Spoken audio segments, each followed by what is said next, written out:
In a Zener regulator,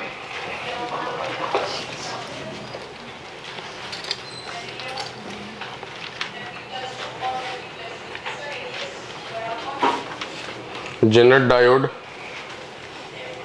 with 6 volt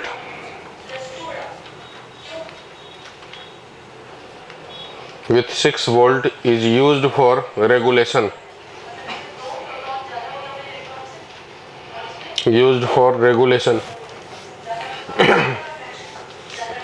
load current is to be 4 milliampere.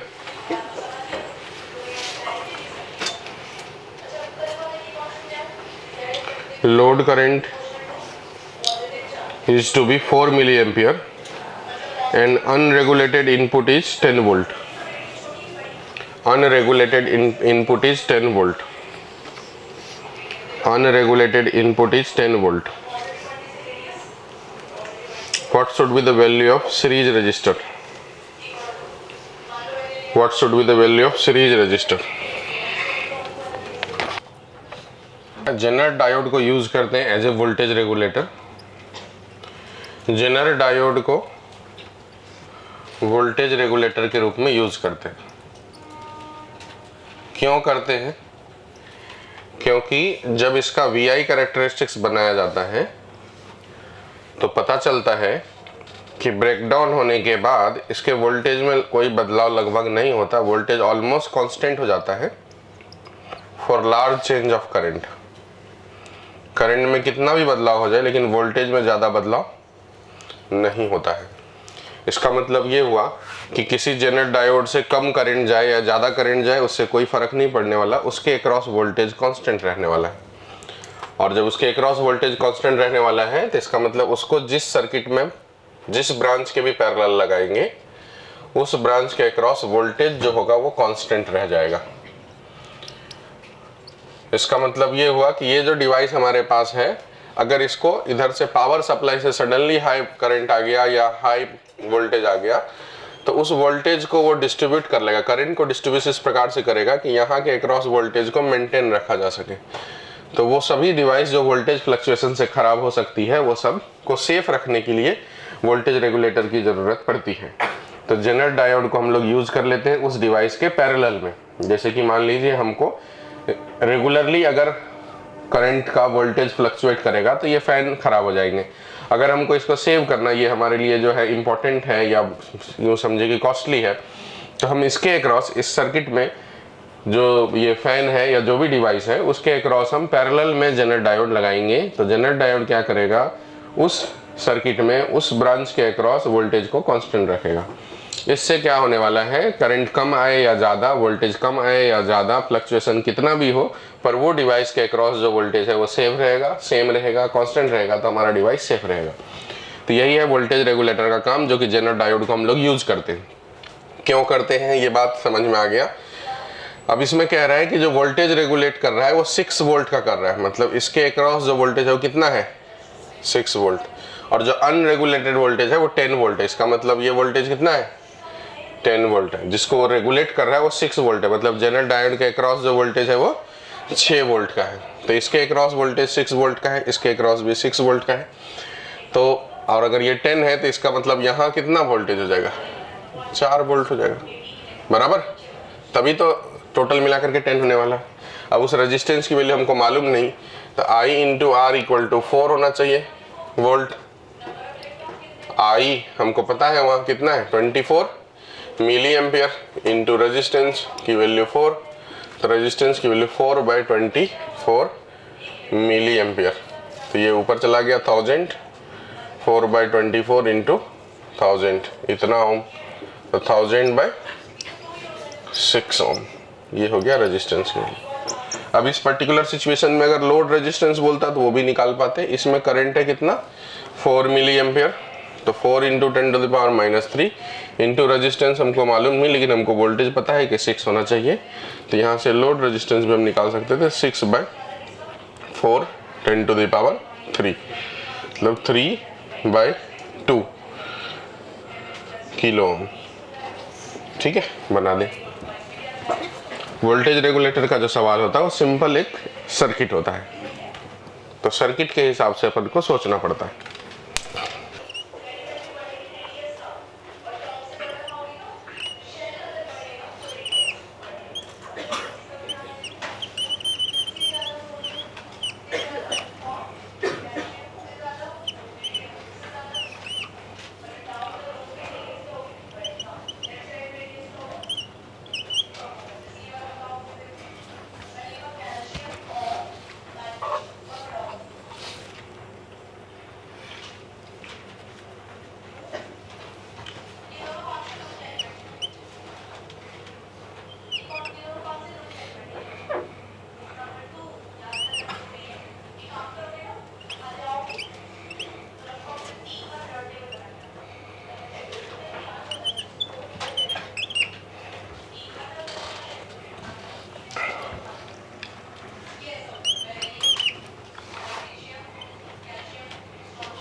लिखेंगे सवाल के अंदर, when the switch S2 is closed in the given diagram,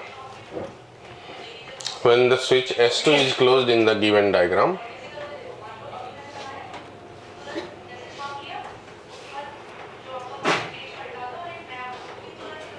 then the current through 4 ohm resistance, current through 4 ohm resistance is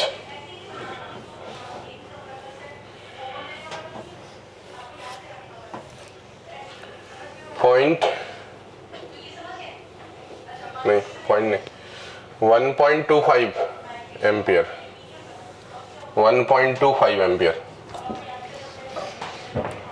1.25 ampere, 1.25 ampere, and the current through the cell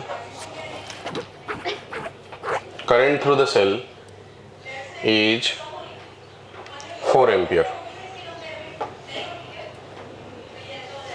If S2 is open, S1 is closed, S2 is open, S1 is closed, then find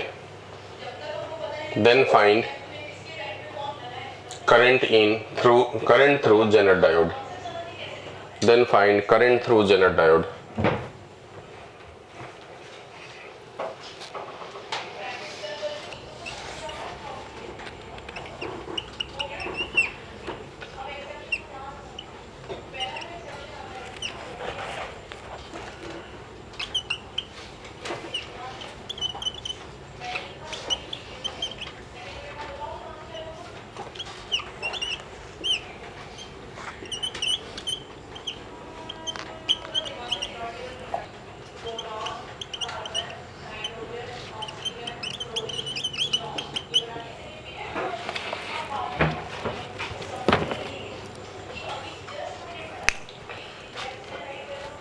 देखिए मैं बनाता हूं आप सभी। पहले वाले case में कह रहा है S2 क्लोज्ड है, तो जब ये क्लोज्ड है तो टोटल वोल्टेज कितना हो गया 10, जिसमें से इसके अक्रॉस कितना है 5, तो इसके अक्रॉस भी कितना होगा 5 वोल्ट। इसके लिए इसमें करंट कितना फ्लो रहा है 1.2 एम्पियर, 25 ना, 1.25 एम्पियर, तो 1.25 इंटू 4 की वैल्यू 5 हो जाता। इस सेल से कितना करंट फ्लो रहा है 4 एम्पियर, तो उसमें से 1.25 इधर गया, तो इधर भी जा रहा होगा 4 एम्पियर, बराबर। ये इसको R मान लेना पड़ेगा, ये तो दिक्कत हो जाएगी। तो ये इसमें से करंट कितना गया 2.75 एम्पियर, इसमें से करंट गया इतना। अब नए केस में कह रहा है कि ये स्विच को ओपन कर दिए, इसको क्लोज कर दिए, तब इसको क्लोज कर दिए तो इसके अक्रॉस जो है 20 वोल्ट हो गया। अभी भी इसके अक्रॉस वोल्टेज अगर इतना मेंटेन रखना है तो इसमें तो इतना ही करंट फ्लो होगा। अभी इस सिचुएशंस में यहाँ पर अगर 4 एम्पियर करंट फ्लो हो रहा है तो इसके अक्रॉस वोल्टेज कितना होगा पहले वाले केस में, कितना वोल्टेज होगा, टोटल वोल्टेज ही 10 है, तो इस जनर के अक्रॉस 5 है तो इसके अक्रॉस 5 वोल्ट।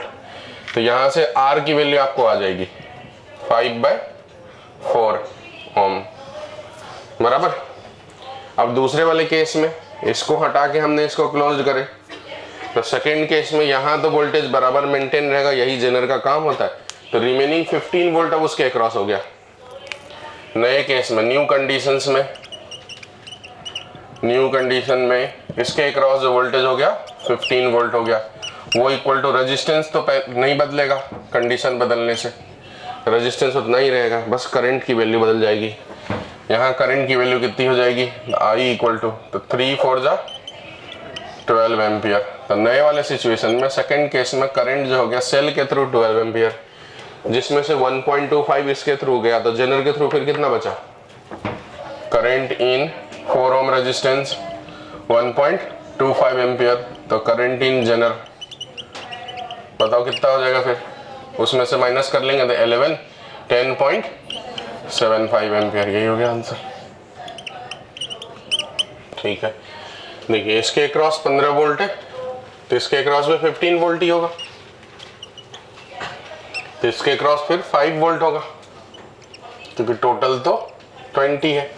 तो यहां से आने वाला करंट आई की वैल्यू, करंट क्या निकालना था जनर के अंदर, तो यहां करंट कितना हो गया 5/250, तो इसको 4 से मल्टीप्लाई कर देंगे तो ये हो गया 20 मिली एम्पियर, बराबर। अब यहां पर जो करंट होगा वो कितना होगा, ये हो जाएगा 15/1 किलो ओम, तो ये हो जाएगा 15 मिली एम्पियर। तो फिर रिमेनिंग इसका मतलब यहां से जा रहा होगा 5 मिली एम्पियर, ये हो गया आंसर।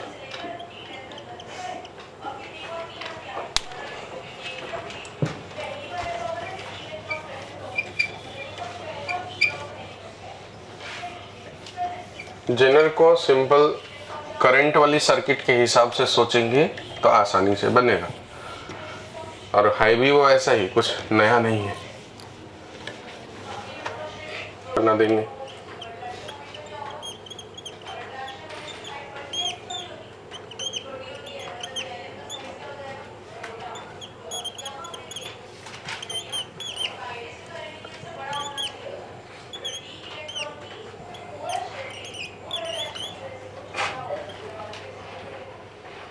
दिया हुआ, if the voltage between terminal A and B is 17 volt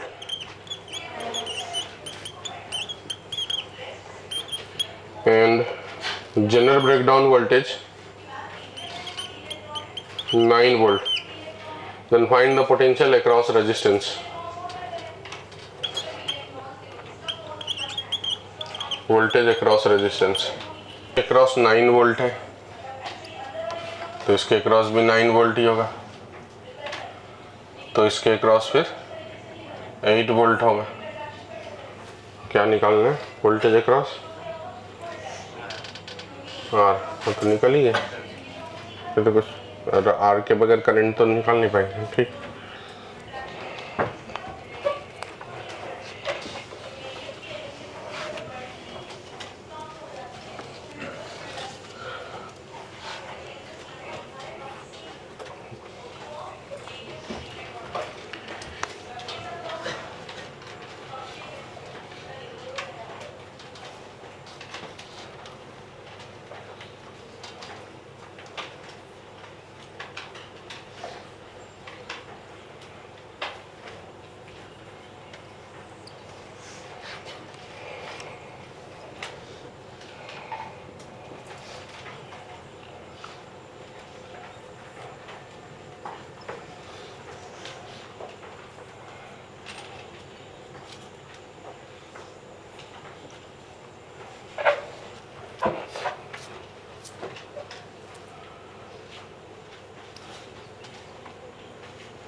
ये डायग्राम बनाइए।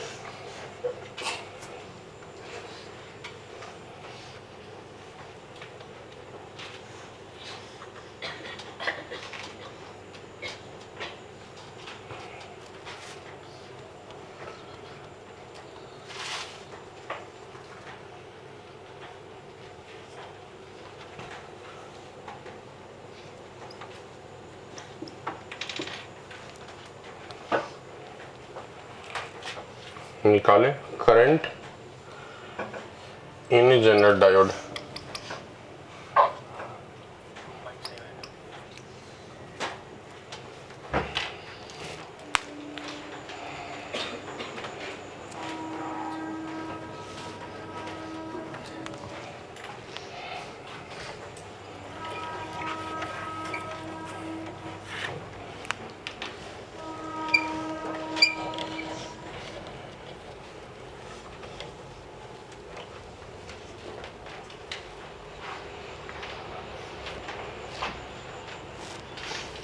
देखिए इसके क्रॉस 21 वोल्ट है तो इसके क्रॉस 9 वोल्ट हो जाएगा, और उसके लिए 3 ओम रेजिस्टेंस है तो यहाँ 3 एम्पियर करंट होंगे, और इसके क्रॉस भी 21 वोल्ट होगा, उसके लिए यहाँ पर 0.3 एम्पियर करंट होगा, तो बाकी रिमेनिंग फिर यहाँ जाएगा 2.7 एम्पियर।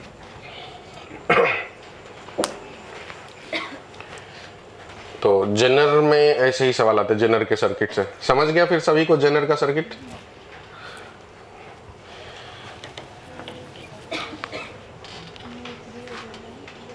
चलिए कुछ आइडेंटिफिकेशन करते हैं, क्वेश्चन लिखेंगे। Identify which one of the following is forward bias or reverse bias.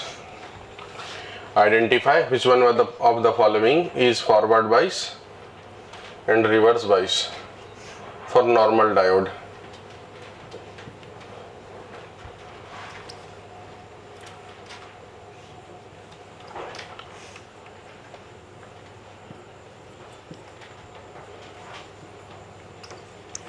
ऐसे पहले डायग्राम भी बनाते चलिए।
इसमें सभी डायोड को आइडेंटिफाई करना है कि कौन सा फॉरवर्ड बायस है, कौन सा रिवर्स बायस है।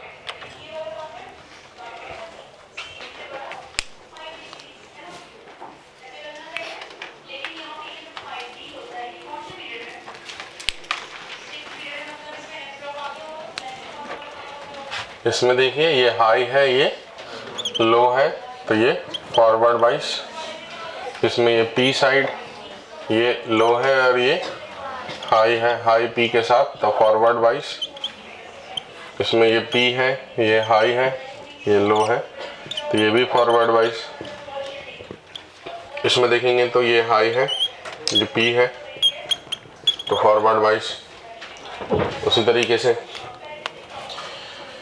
-5 -7 में ये हाई हो गया और ये लो हो गया, पी और एन, फॉरवर्ड बायस।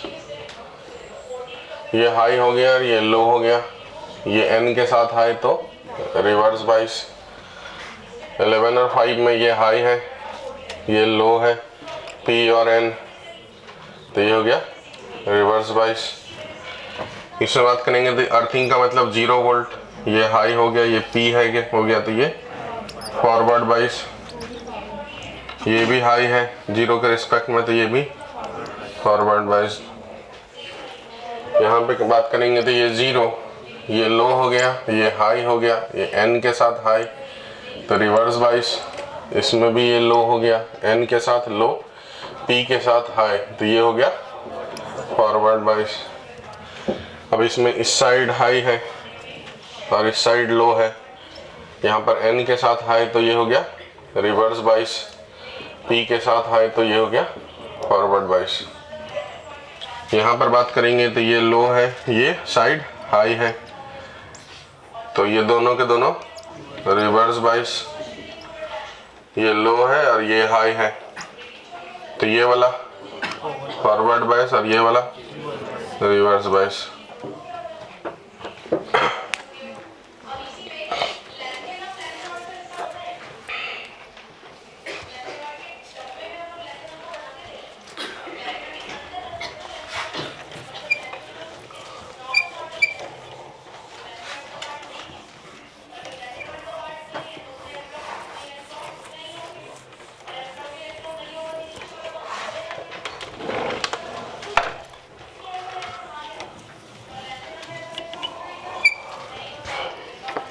अब इसमें सर्किट सॉल्व करने के लिए आता है। पहले तो ये करें,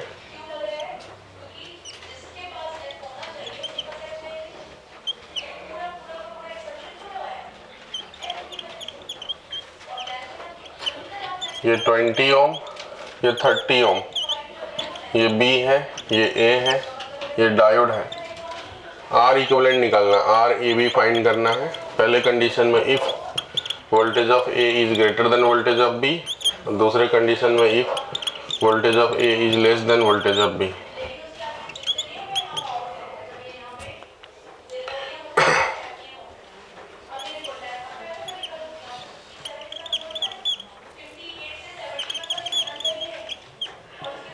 टेन ओम, 10 ओम, 5 वोल्ट की बैटरी है, करंट निकालना है।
ग्रेटर देन बी है, उस वक्त में ये डायोड फॉरवर्ड बाइज हो जाएगा, और फॉरवर्ड बाइज हो जाएगा तो इधर भी करंट जाएंगे, इधर भी करंट जाएंगे, तो दोनों पैरेलल कहलाएंगे। R equivalent 20 into 30 by 20 plus 30 कितना हो जाएगा 12 बाय 20 इंटू 30 बाय 50 बराबर 12 ओम।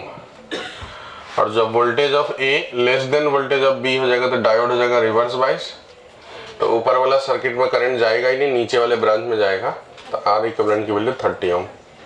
ये सवाल इंपॉर्टेंट है, आ सकता है, ध्यान रखना। अब इसमें ये फॉरवर्ड बाइस है तो करंट तो दोनों जगह जाएगा। कुछ नहीं बोला है तो हम लोग आइडियल डायोड मानेंगे, अगर कुछ बोलता तो फिर बराबर है, कहीं कहीं बोला गया है।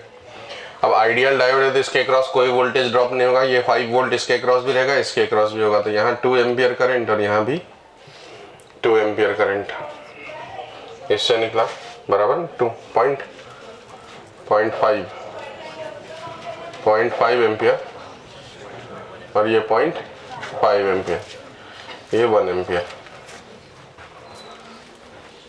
इसमें बात करेंगे तो ये फॉरवर्ड बाइस है, ये रिवर्स बाइस है और ये भी फॉरवर्ड बाइस है, तो इसमें तो करंट जाएगा ही नहीं, करंट की वैल्यू हो गई 0। अब ऊपर नीचे जाएगा करंट, तो इसमें ये डिवाइस सिलिकॉन का है, सिलिकॉन का जो डिप्लेशन पोटेंशियल होता है वो कितना होता है, तो यहाँ जो करंट हो जाएगा I वो हो जाएगा 10 माइनस 0.7 बाय 10। टोटल वोल्टेज यहाँ से लेके यहाँ तक 10 है, जिसमें से 0.7 इसके अक्रॉस है, तो बाकी रिमेनिंग इसके अक्रॉस होगा। ठीक है, ये जो 0.7 है वो उल्टा में रहने वाला, अपोजिट काम करता है, तो 10 माइनस 0.7 बाई 10 ये हो गया इसके अक्रॉस वोल्टेज। यहाँ की बात करेंगे तो इसके अक्रॉस जर्मेनियम तो 0.3, तो इसमें जो करंट होगा वो जगह 10 माइनस 0.3 बाय 10 ओम, ये हो गया यहाँ का करंट, ये हो गया यहाँ का करंट।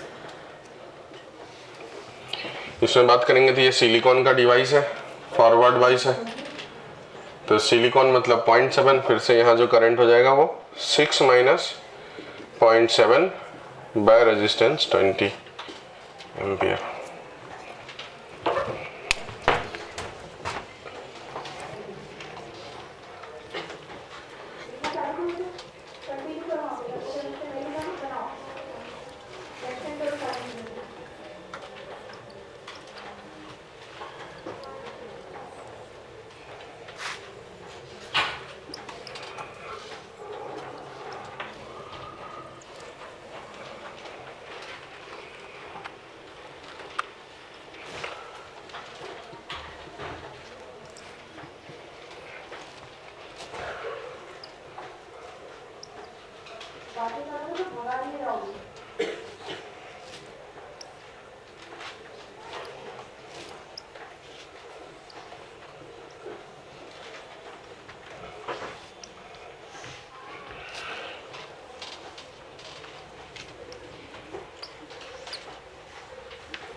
सिलिकॉन का डायोड है, तो यहाँ जो रीडिंग होगी 3 माइनस 0.7, 2.3/200।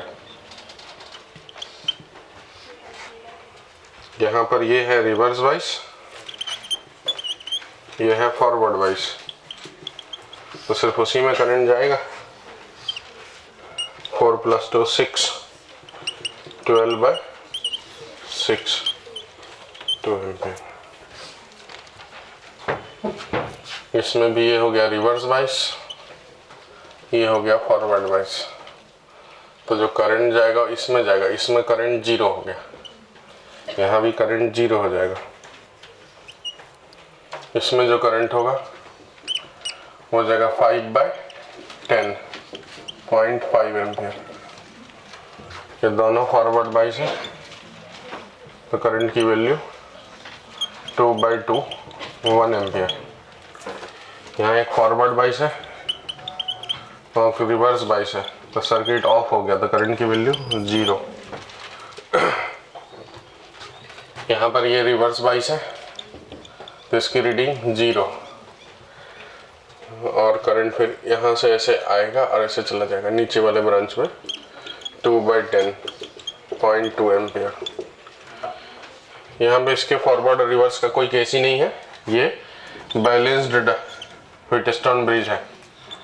तो R इक्विवेलेंट 20 + 20 40 और 60, 40 × 60/40 + 60, 24 ओम।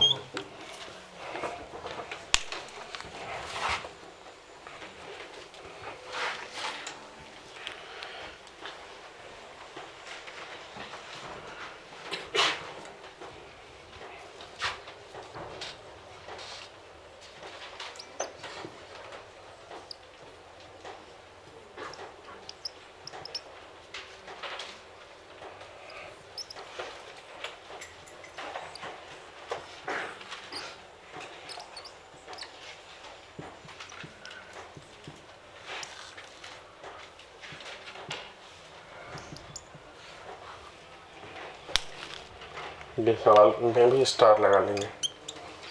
हो गया। अब देखो इस सवाल में क्या है कि ये एक जर्मेनियम है और एक सिलिकॉन है। सिलिकॉन का जो डिप्लेशन पोटेंशियल होता है 0.7 होता है और इसका जो होता है वो 0.3 होता है। इसका मतलब क्या हुआ, इसका मतलब ये दोनों पैरेलल है। तो पैरेलल सिचुएशंस में एक के क्रॉस 0.7 है, एक के क्रॉस 0.3 है। तो अब यहाँ पर आप कंफ्यूज होंगे कि हम लोग जो है यहाँ पर करंट में क्या लिखें, 12 - 0.7 लिखें या फिर 12 - 0.3 लिखें या फिर 12 - 0.7 + 0.3 लिखें या फिर दोनों का एवरेज लिखें।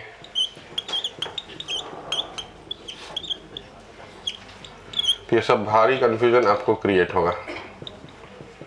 तो ऐसे हालात में जो कम वोल्टेज होता है वो लेते हैं, मतलब बेस्ट डायोड वही कहलाते हैं जिसका डिप्लेशन पोटेंशियल कम हो फॉरवर्ड बाइस में। ठीक है, जैसे जैसे डिप्लेशन पोटेंशियल बढ़ेगा वैसे वैसे वो डायोड की जो है क्वालिटी डिग्रेड हुई।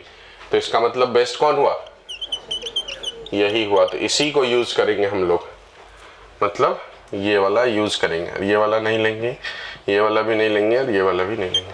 ठीक है, लिख डालिए।